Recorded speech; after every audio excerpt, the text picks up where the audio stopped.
Assalamualaikum warahmatullahi wabarakatuh. Selamat datang di channel Kang Slamet. Kali ini Kang Slamet akan menceritakan sebuah kisah yang berjudul Sumiyati.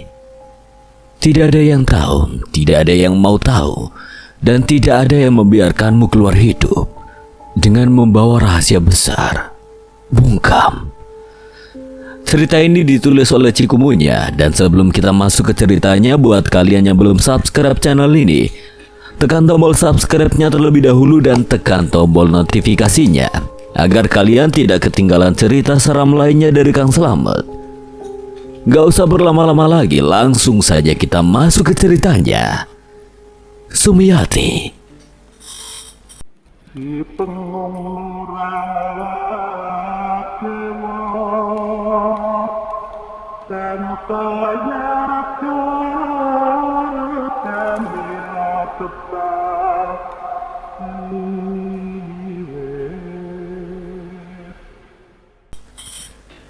Diana mengemas barangnya cepat, melihat matahari yang semakin meninggi dan mobil yang sudah terparkir rapi di depan asrama.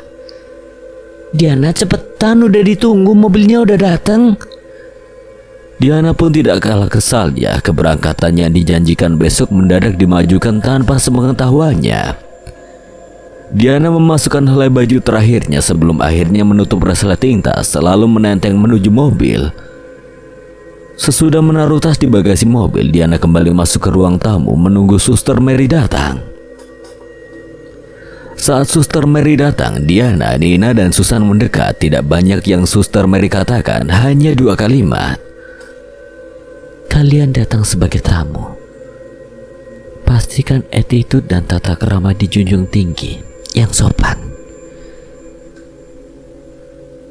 Di sana desa terpencil jangan samakan dengan Jakarta. Di sana segala sesuatu lebih sensitif, yang hati-hati. 2 wejangan dari Suster Mary masih terdengar segar saat sopir mulai menjalankan mobilnya menjauhi asrama. Sebenarnya jika bisa memilih, Diana lebih suka ditugaskan di desa. Tempatnya ditugaskan tahun kemarin. Selain desanya yang padat penduduk, sinyal dan listrik juga lancar. Begitupun saat membutuhkan barang.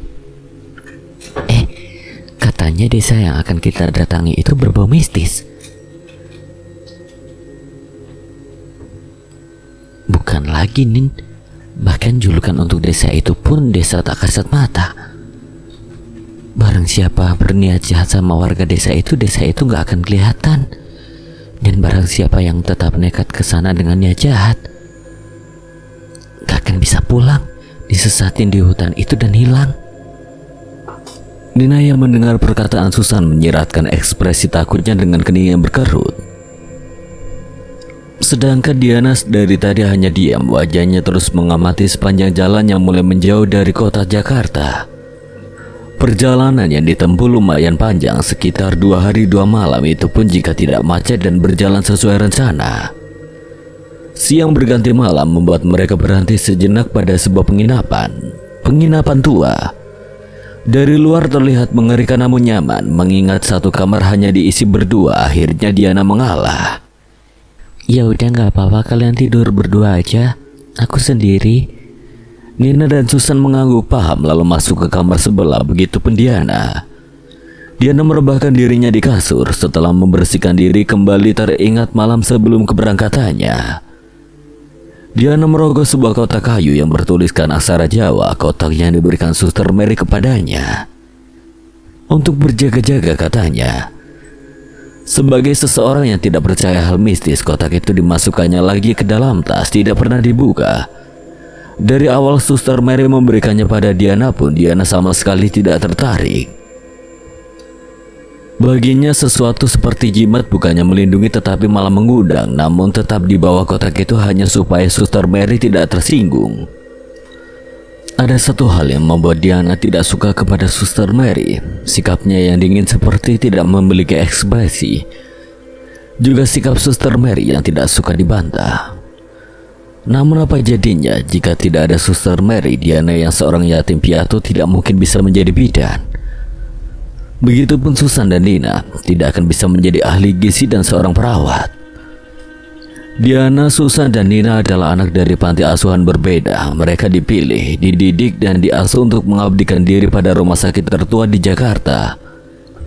Itu alasannya mereka mau ditugaskan di pinggir jurang sekalipun mereka tidak akan bisa menolak.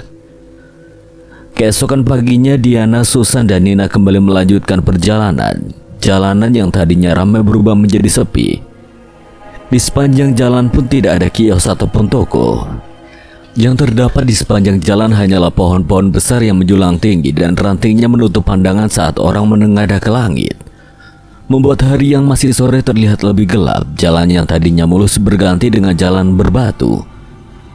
Saat itu jam sudah menunjukkan pukul 19:14. Pada jam 8 mobil berhenti di satu rumah kayu. Neng semua tidur di sini malam ini, besok baru Neng semua diantar untuk masuk ke desa itu. Desanya ada di balik bukit itu. Diana memandang ke arah tangan Mang Yayan menunjuk pada sebuah bukit. Itu mah gunung atau Mang? Mau itu gunung atau bukit, yang pasti desanya ada di baliknya, Neng. Istirahat yang cukup, besok pagi-pagi buta Neng semuanya akan diantar ke sana. Biar sampai sana gak kemalaman. Emangnya kalau kemalaman kenapa, Mang? Mang Yayan mengerenyitkan dahi sebelum akhirnya menjawab. Kalau kemalaman desanya gak kelihatan. Kan pakai senter, Mang. Mang Yayan hanya menggelengkan kepala menanggapi perkataan Diana. Neng jangan kebanyakan ngelamun. Mang Yayan menyentuh bahu Nina. Diana baru sadar jika sedari tadi Nina hanya diam tidak bersuara. Iya, Mang. Kamu kenapa, Nak? Gak enak badan? Iya, rasanya aku masuk angin, San. Ya udah, ayo istirahat, masuk. Kita masuk dulu ya, Mang. Mangga. Setelah menurunkan semua barang, Mang Yayan pamit meninggalkan Diana, Nina, dan Susan di ambang pintu rumah. Diana mengetuk pintu beberapa kali sampai akhirnya pintu terbuka menampakkan seorang perempuan parubaya. Perempuan itu bertubuh ringkih dengan rambut disanggul dan mengenakan kebaya. Mangga, Neng. Kata perempuan itu halus membawa Diana dan yang lainnya pada tikar yang di tengahnya sudah terdapat 4 teh panas. Setelah duduk, Diana memberanikan diri bertanya. Habis ada tamu, Bu. Kalian tamunya. Kok pas sekali tehnya udah disediakan? Perempuan itu tersenyum simpul namun tidak ada kerut di sudut matanya. Matanya pun kosong. Saya sudah tahu kapan kalian akan datang. Saya juga tahu kalau teman kalian ini sedang gak enak badan. Nama saya Lasmini. Kerutan masih jelas di dahi Diana, namun disingkirkannya setumpuk tanya di kepalanya. Saya Diana, ini Susan, dan yang gak enak badan itu namanya Nina. Diminum mumpung masih panas. Susan menatap Diana, mungkin sama bingungnya dengan Diana, namun karena tidak enak hati Diana mengambil teh itu lalu meminumnya, diikuti Susan lalu Nina. Tidak ada yang aneh dari teh itu, sama saja dengan teh-teh yang lain. Setelah meneguk teh, Diana dan yang lain diantar ke tempat tidur. Mbak Diana. Iya. Saya cuma mau pesen waktu besok kalian di hutan. Jika ada yang manggil jangan pernah dijawab. Maksudnya gimana, Bu? Bukannya menjawab, setelah mengatakan hal itu Lasmini pergi begitu saja. Diana yang tadinya hanya bertanya-tanya kini menjadi semakin penasaran. Dari tragedi teh, lalu jangan menjawab saat dipanggil. Walau dipikirkan berkali-kali, maksud dari perkataan Lasmini masih sukar dimengerti oleh Diana. Ayam berkokok bising sekali. Diana mengucek matanya agar lekas terjaga. Dibangunkannya juga Susan yang memunggungi Diana. San, bangun. Nina mana? Loh, tidurnya kan di sebelah kamu. Loh, terus di mana? Di kamar cuma kita berdua loh. Alah, paling pipis. Nina itu penakut, gak mungkin pipis tanpa ngebangunin salah satu di antara kita.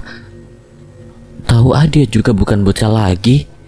Diana bangun dari tempat tidur. Perasaan tadi ayam sudah berkokok tapi masih gelap. Diana menuju ruang dengan tungku yang menyala, sedangkan Nina duduk di depan seperti sedang menghangatkan diri. Gimana, Dok? Gimana rasanya pulang? Diana mengerenyitkan dahi, tidak mengerti apa yang dikatakan Nina. Kamu ngomong apa sih, Nak? Terdengar suara, Diana memandang ke arah suara, sampai saat Diana kembali memandang ke arah tungku. Semua ini gara-gara kamu. Mati kamu, Sumiati. Diana berlari berbarengan dengan pintu yang sudah dibuka oleh Susan. Kepala desa dan Susan memandang Diana dengan tatapan bingung. Nafas Diana masih memburu, masih terdengar samar-samar yang diucapkan oleh entah siapa. Kenapa, Neng? Iya, kenapa bukannya tadi lagi nyari Nina? Dia tidak menjawab, tidak percaya dengan apa yang dia alami barusan. Maaf, saya potong sebentar. Tadi saya nemuin cewek pakai baju tidur warna pink lagi jalan. Ditanyain gak jawab, linglung. Loh, dia rambutnya panjang lurus gak, Pak? Gak tahu pastinya, Neng. Mari ke rumah warga yang nemuin. Nina di dapur tapi dia aneh. Kata Diana memegangi lehernya. Aneh gimana maksud kamu? Dia ngomong yang aku gak ngerti. Mari kita coba lihat. Setelah dicek, tidak ada siapapun di dapur. Tadi dia di sini, Pak. Sudah, mari kita cek ke rumah warga. Siapa tahu yang ditemukan tadi teman kalian. Akhirnya Susan dan Nina setuju dan mengikuti Pak Kades ke warga yang dimaksud. Diana dan Susan bergegas mengikuti Pak Kades. Matahari sudah nampak saat mereka sampai di rumah warga. Mana perempuan yang kamu temukan tadi? Tanpa banyak pertanyaan, lelaki tua itu masuk ke dalam. Dan setelah beberapa saat, dibawanya perempuan dengan tatapan kosong. Nah, Temanmu ini saya temukan jalan dengan kaki telanjang. Pas saya tanya juga nggak jawab. Diana menatap Nina dengan tatapan ngeri. Masih teringat jelas kengerian tadi. lalu gimana, Pak? Kita harus sampai di desa sebelum pagi. Kalau bisa ditunda bagus, tapi bagaimana cara menunda sedangkan sinyal saja tidak ada? Jelas tidak bisa ditunda. Saya saja untuk meyakinkan warga sudah susah. Bagaimana kalau sampai ditunda? Susah gimana, Pak? Mereka lebih percaya sama dukun daripada dengan tenaga medis. Mending jenengan bawa saja ke Ndoho. Siapa tahu bisa ditangani dengan cepat. Matahari semakin tinggi, Pak Kades. Bahaya buat mereka kalau sampai kemalaman. Baik, begini saja, kita ke Pandoho. Kita tanya bagaimana baiknya. Siapa Pandoho? Sudah, kalian ikut saja. Susah menjelaskan pada kalian yang tidak percaya. Susan menurut, Diana pun sama. Tidak ada lagi pertanyaan yang ditunjukkan oleh mereka. Dirangkulnya Nina untuk menemui orang tersebut. Diana mengerutkan keningnya saat Pak Kades keluar dari jalan setapak, menembus rerumputan yang tinggi sampai ke dada. Kok nggak lewat jalan setapak ya? Mungkin jalan pintas. Diana mencoba berpikir jernih. Diana memandang lelaki tua yang merangkul Nina. Tatapannya bertemu dengan tatapan Nina yang dari tadi melihat ke arahnya sembari menyeringai. Kenapa benar Nina dari tadi ngeliatin aku? Enggak kok. Tapi dia lagi ngeliatin aku, San. Diana memandang ke arah Nina. Susan tidak menanggapi Diana. Tetap fokus ke punggung Pak Kades agar tidak ketinggalan melihat rumput yang semakin panjang. Pak Kades berhenti pada rumah panggung dari kayu. Rumahnya benar-benar terpencil. Sama sekali tidak ada tetangga dan di sekelilingnya ditumbuhi bambu kuning dengan pohon beringin tepat di belakang rumah. Astaga. Ucap Diana memikirkan siapa gerangan yang mau tinggal di rumah itu. Daripada rumah itu lebih terlihat seperti sarang setan. Pak, Pandoho, Pak. Ucap Pak Kades dari bawah rumah. Suara dari pintu membuat semua mata terfokus pada rumah tersebut. Dari dalam keluar seseorang dengan baju serba hitam dengan udeng di kepalanya. Raut wajahnya seperti terkejut saat melihat ke arah Diana, namun segera disingkirkannya raut wajah tersebut. Ada apa?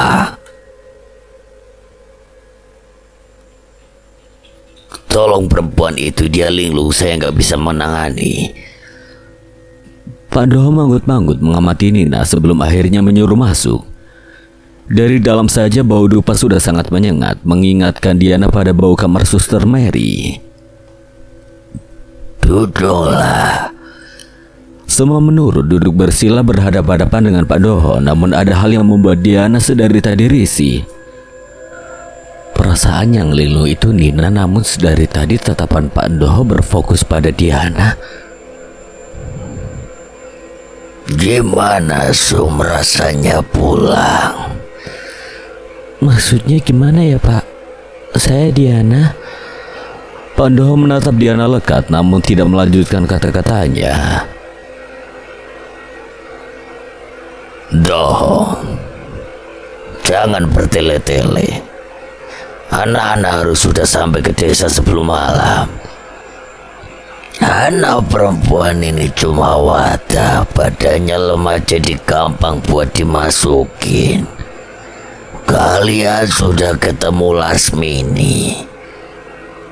Sudah Pak.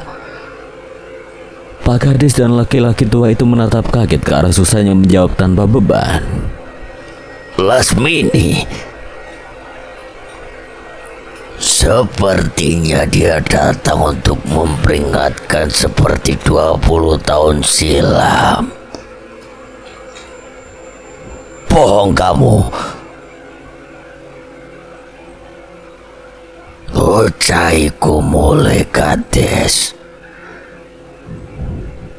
Kembali ke kejadian 20 tahun silam. Anak linglung itu hanya wadah, semua akan terjadi kembali. Diana tidak mengerti tentang apa yang dibicarakan Susan pun sama. Yang bisa Diana tangkap adalah pernah ada kejadian besar 20 tahun yang lalu dan ada hubungannya dengan Lasmini. Mau tidak mau anak ini harus ke sana. Kades. Rap-rupa. Namun paham dengan perintah Pak Kades, Pak Doho menyuruh laki-laki tua itu untuk mendekati Nina.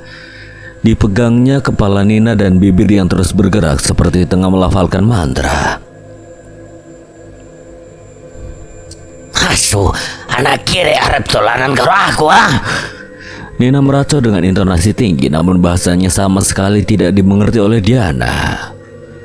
Keluar dari anak ini gak salah. Jika datang bagianmu, saya tidak akan ikut campur. Tak cekel omonganmu. Setelah beberapa percakapan, akhirnya Nina lunglai. Entah apa yang sudah terjadi kepadanya, semuanya di luar nalar. Kenapa khawatir sama temanmu? Dia kan teman saya Pak, wajar jika saya khawatir. Yang harus kamu khawatirkan itu dirimu sendiri.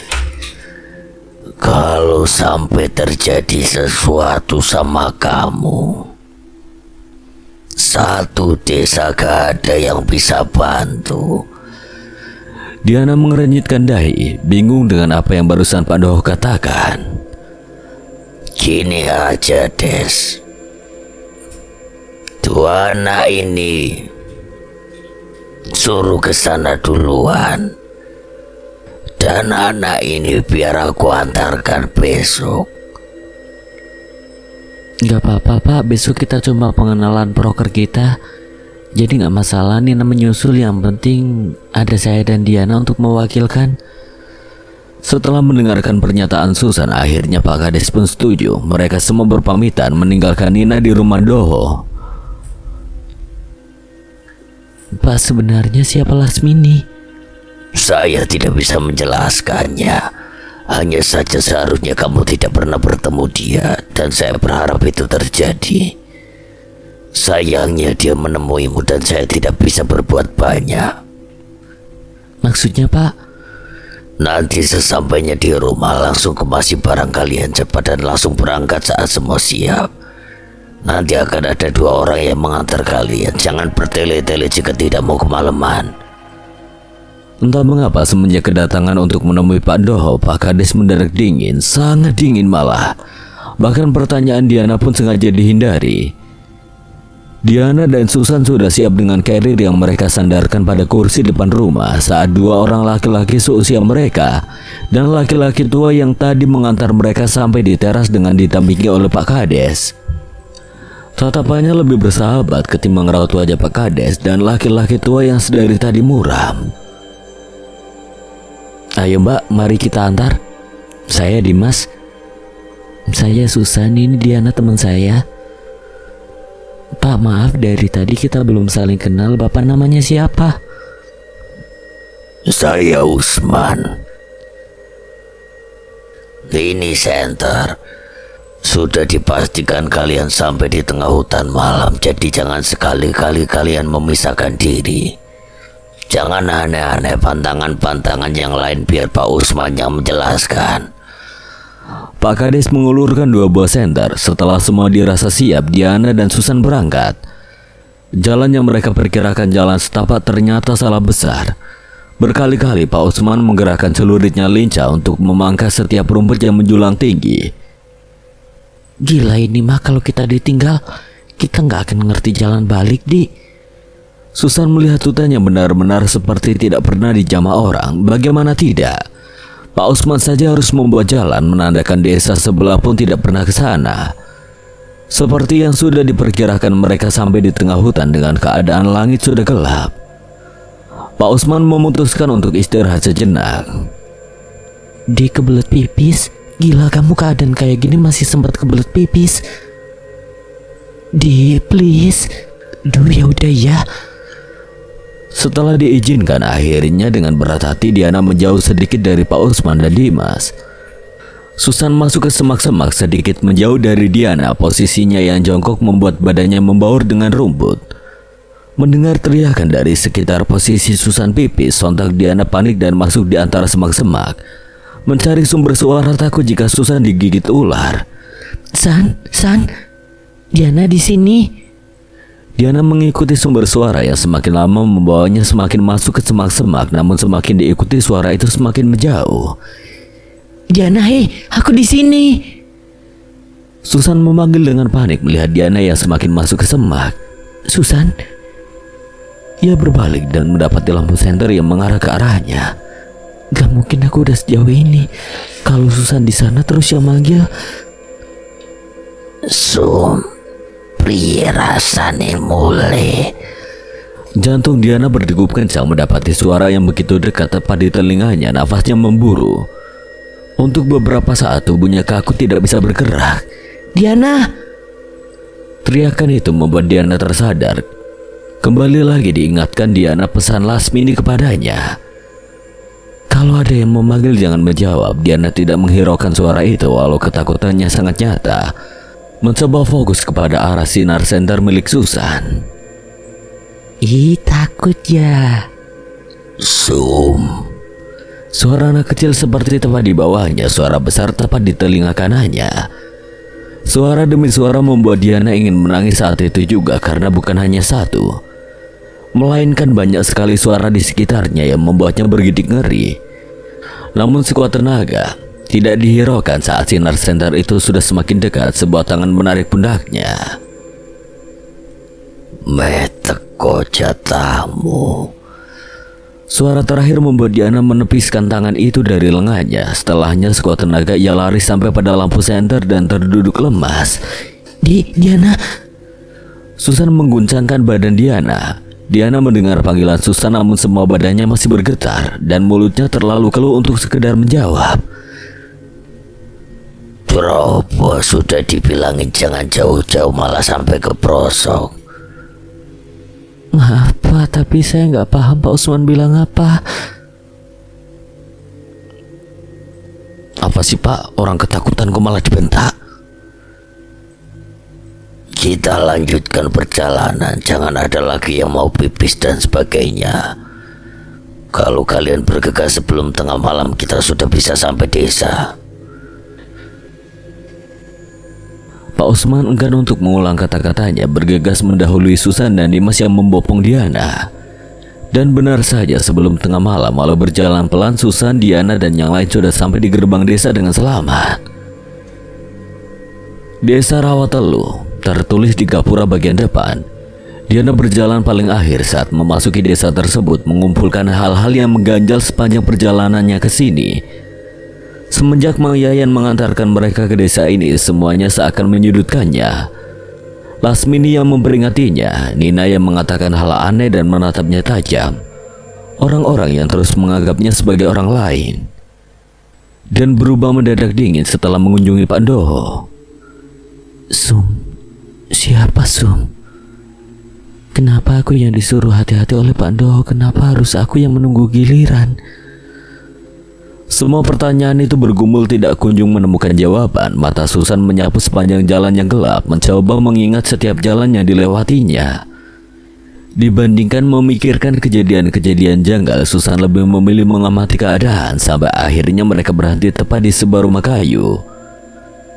Rumahnya sangat besar dan terkesan seperti aula desa, namun terkesan sangat kuno jika dibanding desa-desa yang Susan dan Diana pernah tinggali. Dulu rumah ini rumah sesepuh desa. Setelah orangnya meninggal, ini dijadikan tempat tinggal untuk tamu. Jadi sempat ada yang datang, Pak? Kalian yang pertama. Dimas langsung mendapatkan tatapan tajam dari Usman. Tidak penting siapa yang pernah tinggal di sini atau tidak pernah ditinggali sekalipun.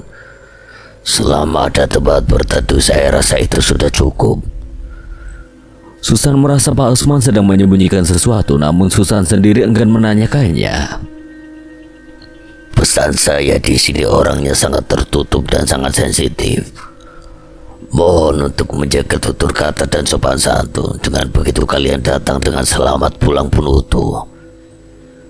Setelah mengatakan itu, Pak Usman merogoh sesuatu di bawah keset, dan setelah mendapatkannya, Pak Usman bergerak ke arah pintu dan dipergunakannya barang itu tadi untuk membuka pintu.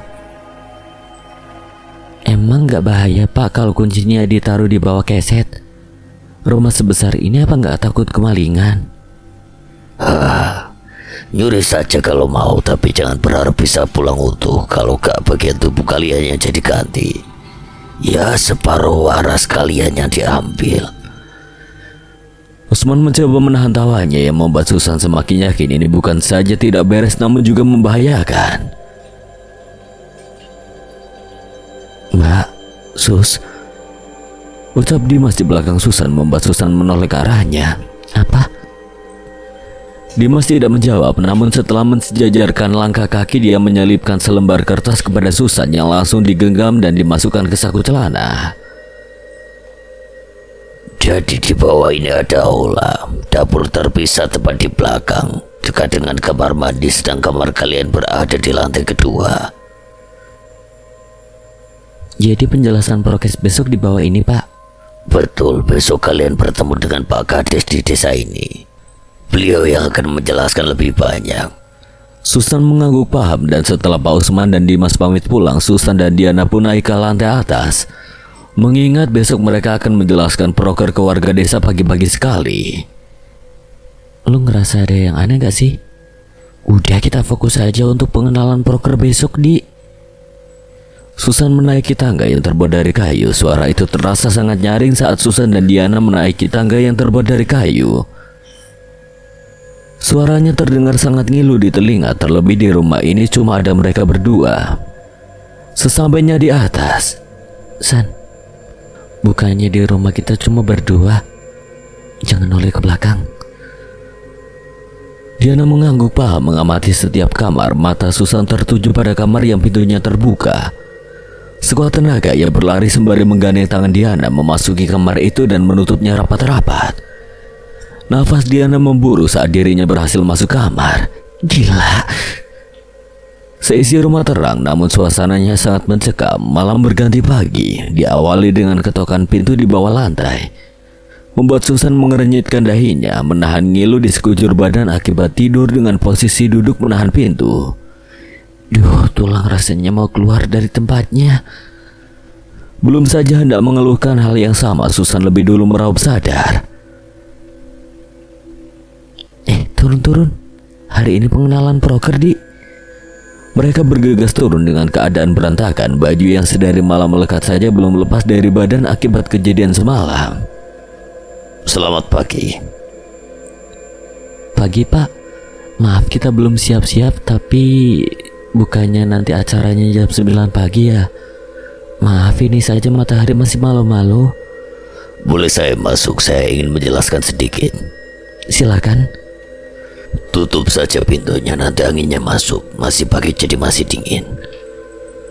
Diana mengamati bapak-bapak itu dengan seksama seperti pernah melihatnya, namun terlihat samar-samar. Susan menutup pintu pelan. Memang benar udara dari luar sangat dingin, terlebih matahari saja masih malu-malu menampakkan diri. Perkenalkan, saya Pak Bowo. Saya kepala desa di desa Rawatelu ini. Saya Susan. Saya Diana. Langsung ke intinya saja. Saya mau menyampaikan larangan-larangan di desa ini, jadi tolong disimak. 1. Semua aktivitas harus selesai sebelum tengah malam. 2. Kalau ada yang manggil dari belakang, jangan pernah dijawab atau menoleh ke belakang. 3. Jangan mindahin atau nginjak sajen, pamali. Dan yang paling penting, jangan ikut campur urusan warga desa. Itu saja yang saya sampaikan. Saya mau pamit, kalian segeralah bersiap-siap. Nanti anak saya akan datang membawakan makanan. Pak Bowo bangkit dari tempat duduk. Belum sempat Susan menimpali, Pak Bowo mengisyaratkan untuk diam. Bingung juga sebenarnya dengan pembawaan beliau yang terburu-buru. Senyum ramah diawali kedatangannya pun menjadi pandangan seperti orang yang tidak nyaman. Lu ngerasa gak sih, San? Ini tuh gak wajar. Terus lu mau pulang nebus hutan terus dimakan macan? Atau pulang selamat, utuh tapi hilang separuh warasmu? Ingat, kita udah terlanjur masuk. Diana duduk sembari menutup mukanya. Kata-kata Susan memang ada benarnya. Gak bisa sembarangan keluar dari sini, mengingat jalan yang dilewatinya semalam terlalu susah untuk diingat.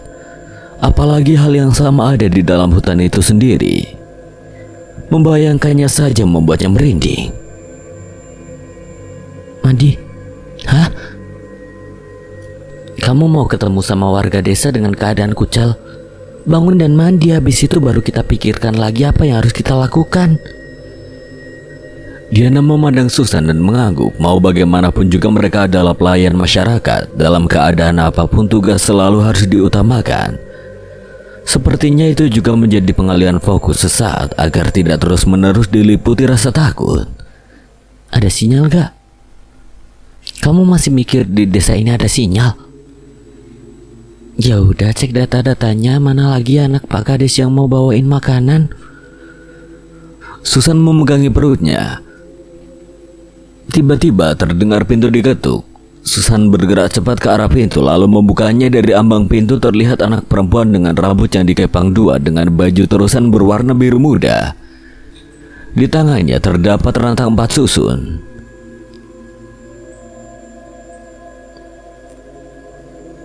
Mbak, diutus bapak. Diutus apa, Dek? Disuruh nganterin makanan, Kak. Ucap anak itu sembari menunjukkan rantang. Ini anak, aku tanya apa, jawabnya apa. Makasih.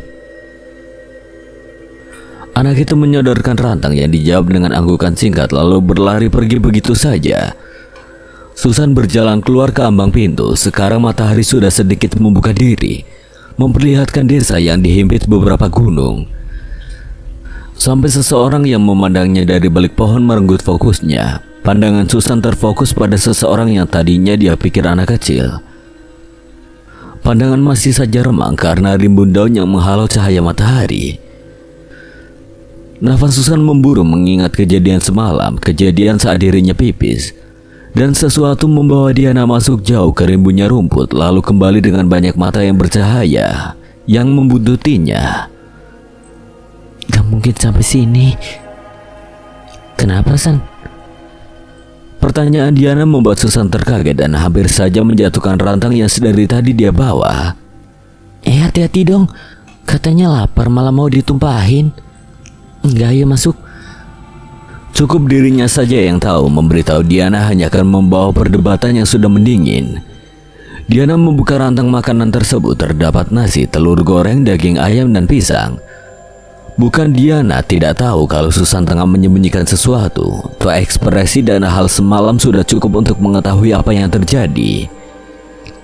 Apa yang kamu lihat jangan pernah diceritakan ke aku. Toh yang diincar aku bukan kamu. Diana menyendok nasi dan lauk untuk Susan. Di, jangan disanggah atau menghiburku. Aku sudah cukup lama mengabdi ke rumah sakit sialan itu. Aku dan kamu pun sering datang ke desa-desa. Tapi yang seperti ini, bukan hanya di desa ini. Sebelum datang ke sini aku dikasih jimat. Kamu Nina? Enggak kan? Cuma aku. Udah jelas Suster Mary tahu tempat ini membahayakan, tapi dia tetap mengirim aku ke sini untuk apa? Jelas untuk uang dari pemerintah. Kalau proker jalan, nama rumah sakit dan uang masuk. Kita tinggal nyari gantinya kalau sampai kenapa-napa. Diana merasakan bukan hanya ketakutan, namun amarah dan jengkel menjadi satu, menyeruak di dada hingga menimbulkan sesak. Susan menunduk, sebenarnya sedikit terperangah mendengar Suster Mary memberikan jimat, seakan kejadian ini sudah dipikirkan. Makan selagi sempat, orang sakit nggak akan berguna di pelayanan hari ini. Diana memasukkan suapan nasi tanpa merasakan rasa dari makanan itu sendiri, diikuti Susan yang memasukkan suapan nasi dengan pandangan kosong. Jam sudah menunjukkan pukul 10 pagi, namun yang datang tidak lebih dari 8 orang, padahal jika di total ada sekitar 50 kepala keluarga. Maaf ibu, bapak, ini yang lain pada kemana ya? Di sawah, di kebun, di rumah. Di sini yang percaya dokter cuma sedikit. Yang lain kalau sakit ya ke Eyang Kakung. Ucap seorang ibu yang tengah hamil besar. Jaga mulutmu itu. Susan mengamati, sepertinya Eyang Kakungnya dimaksud itu seperti Pak Doho. Eyang Kakung itu siapa ya? Sesepuh desa ini. Bapak itu menepuk paha istrinya saat hendak menjawab. Dari sekian orang baru Pasuter ini yang berbicara satu sama lain tidak menggunakan bahasa daerah. Dan dari pakaiannya sepertinya mereka orang kota. Baik, langsung kita mulai saja ya Pak, Bu. Nanti bisa minta tolong untuk disebarkan ke yang lain. Perkenalkan, saya Diana, saya bidan. Jadi jika ibu atau istri dan warga yang lain merasakan keluhan seputar kehamilan atau mau konsultasi program kehamilan, segala yang berbau itu bisa langsung konsultasi ke saya ya ibu, bapak. Dan saya Susan, saya di bidang kesehatan. Saya setiap minggunya akan membahas pola hidup, kesehatan pangan, kesehatan lingkungan, dan lain-lain. Ucap Susan singkat sekaligus menjelaskan profesi Nina sebagai perawat dan alasan kenapa Nina belum bisa memperkenalkan diri secara langsung. Setelah selesai membahas proker, Diana naik ke atas. Di, kemana? Ngambil dompet? Untuk? Kalau mau nyari informasi pertama, kita harus ke warung. Baginya, tempat informasi terbaik adalah warung kopi.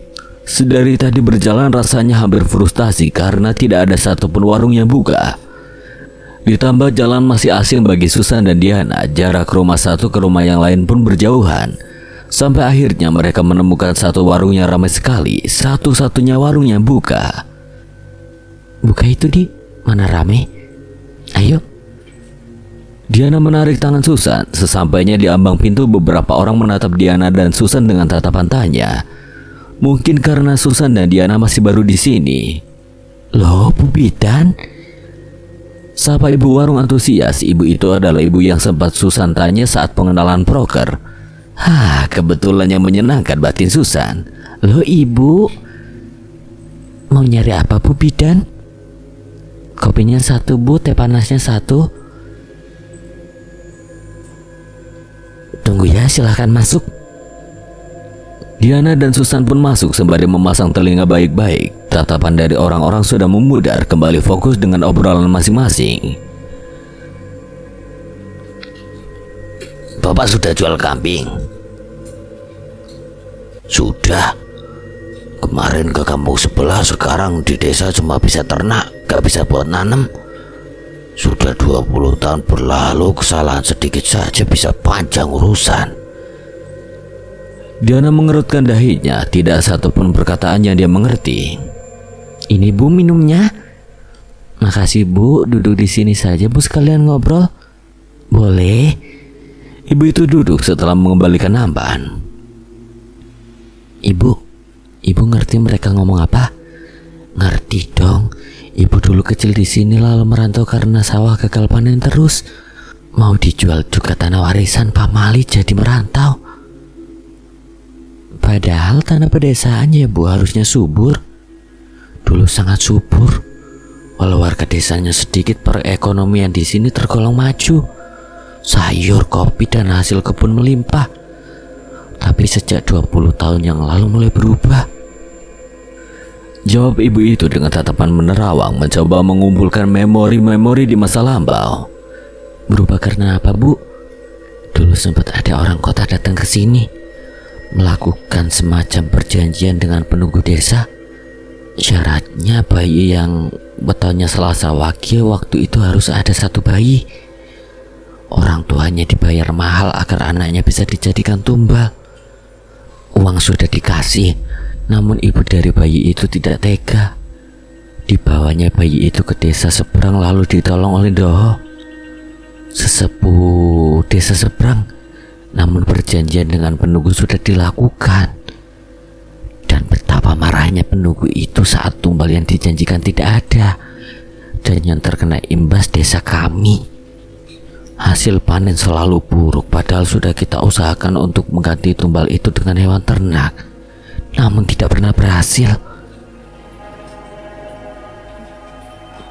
Ucap ibu itu dengan suara sekecil mungkin.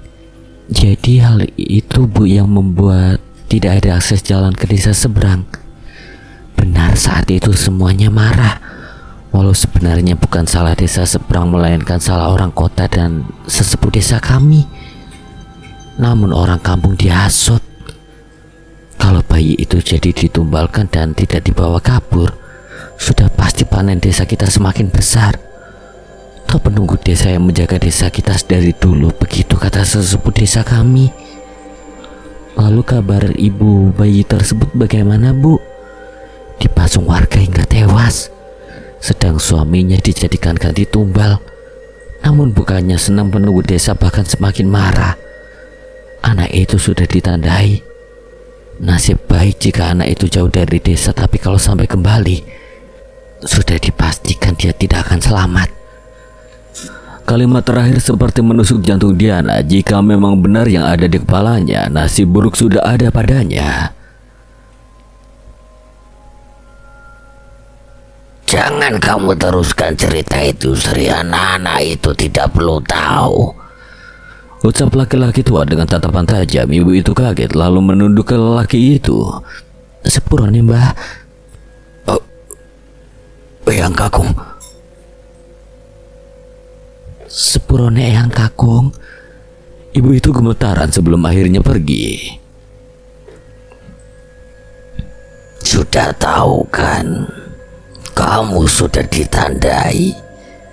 Jadi lebih baik diam dan jangan sampai warga desa tahu, karena kalau mereka tahu habis kamu sum. Biadab. Mata Diana memanas mengetahui bahwa dia sudah disambut oleh penunggu desa ini. Hal yang dia anggap tabu bukan semacam kebetulan karena desa ini angker, tapi karena memang dia sudah ditandai. Lasmini itu bodoh. Kalau saja dia membiarkanmu jadi tumbal, dia tidak akan dipasung sampai mati pelan-pelan. Cukup Mbah, Anda kelewatan. Lasmini, tanya Diana lebih ke dirinya sendiri. Susan menarik tangan Diana dengan paksa setelah menyelipkan selembar 50-an di bawah gelas, membawa Diana kembali ke rumah. Langit hampir gelap saat Susan sampai ke rumah. Waktu masuk, Susan mendapati rantang makanan, berarti tadi anak Pak Ade sudah sempat ke sini. Diana duduk dengan tatapan kosong. San, kalau bayi tumbal itu aku, yang kita lihat di rumah itu ibuku. Pintu terbanting. Kamu jangan ngomong sembarangan. Semakin kamu tahu mungkin semakin cepat penunggu itu datang. Sebentar lagi gelap. Apalagi ya yang akan terjadi?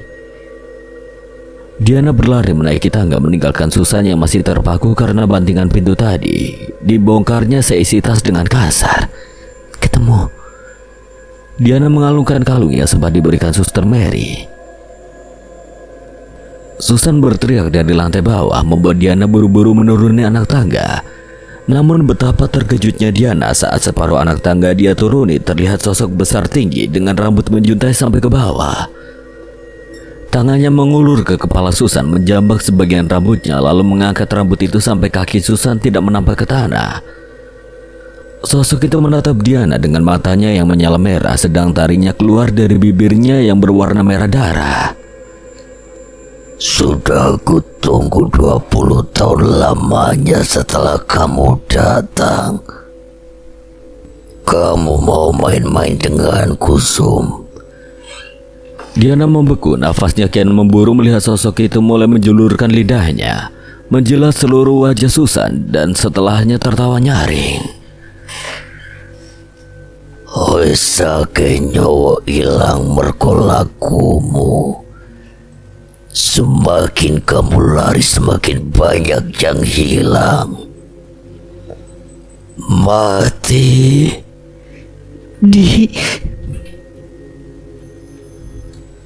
Ya Pondu, gara-gara temanmu kau akan menjadi korban selanjutnya. Mati?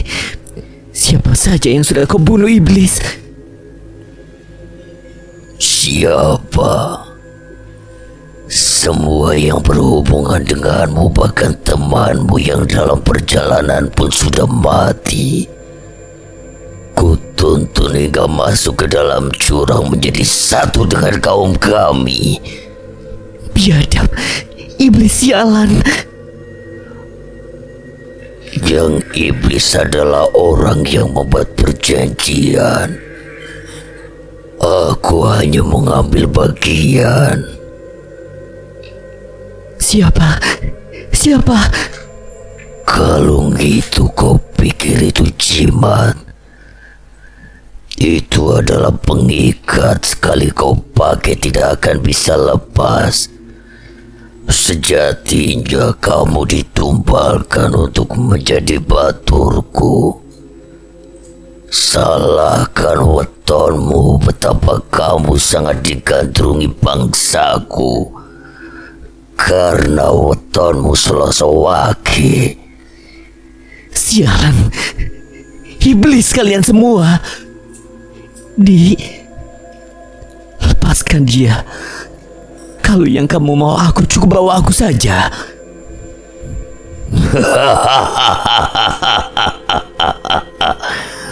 Manusia, kau tentu masih ingat petuanya. Larisan. Tanpa harus disuruh 2 kali, Susan berlari sekencang-kencangnya menembus rimbunnya pohon. Tidak ada yang gratis kalau bukan bagian tubuhmu untuk membayar. Sudah bisa dipastikan separuh warasmu akan hilang. Petua itu terus terngiang-ngiang seiring langkah kaki yang melemah. Susan terjatuh, badannya sudah tidak kuat berjalan. Dirasakannya tanah basah itu. Dia hanya seorang diri tanpa tahu di mana jalannya akan membawanya pulang. San, tolong aku. Suara itu begitu familiar. Astaga, rasanya memang separuh warasku akan hilang. Bahkan aku bisa mendengar suaramu, nak. Jika memang kamu menjadi kaumnya, setidaknya biarkan aku hidup. Gak akan aku biarkan kamu hidup sendirian. Kamu mati. Kamu harus mati. Batur. Susan memegang kepalanya. Suara itu seperti berasal dari segala arah. Semuanya seperti sedang menertawainya, walau hanya suara semua seakan lebih dekat dari angin. Susan. Kertas. Suara itu membuat Susan meraup sadar. Kertas. Di rogohnya kertas yang selalu Susan bawa. Dengan jantung yang seakan ingin keluar dari tempatnya, Susan kembali mengamati kertas itu. Gak bisa baca, gelap. Jangan noleh ke belakang. Siapa? Lasmini, kertas itu berisi penawaran. Baca dan lakukan penawaran itu. Dengan begitu warasmu akan tetap utuh. Akan aku bantu ikuti. Ing jagat lelembut nyuwun pengasih. Tak tawarno awak kanggo pulih. Soko kaput tekan pikir pulihno kanggo bagian awak sing kok pingin. Saiki aku susah nimbali awakmu kanggo rembug. Susan mengulangi dengan nada bergetar. Lambat laun satu persatu wujud mulai terlihat. Dari anak kecil berkepala besar, wewe gombel, pocong, kuntilanak, perempuan setengah ular, sosok tinggi yang menjulang melebihi pohon, kakek tua berbaju putih, banyak seseorang berbaju hijau dan sosok asap yang membentuk wujud manusia. Dan yang terakhir adalah sosok Nina. Semua wujud terlalu nyata untuk Susan yang sekalipun tidak pernah melihat hal semacam itu. Susan yang kaget terduduk, menangis hingga suaranya habis, bahkan dia sendiri tidak tahu apa yang sudah dia ucapkan. Bilang ke anak itu aku minta suaranya. Ia meminta suaramu. Susan tidak mampu berbicara, yang bisa dia lakukan hanyalah mengangguk. Lambat laun satu persatu hilang hingga akhirnya gelap. Susan terbangun di pinggir jalan setapak, ditemukan oleh Dimas yang hendak mencari makan kambing.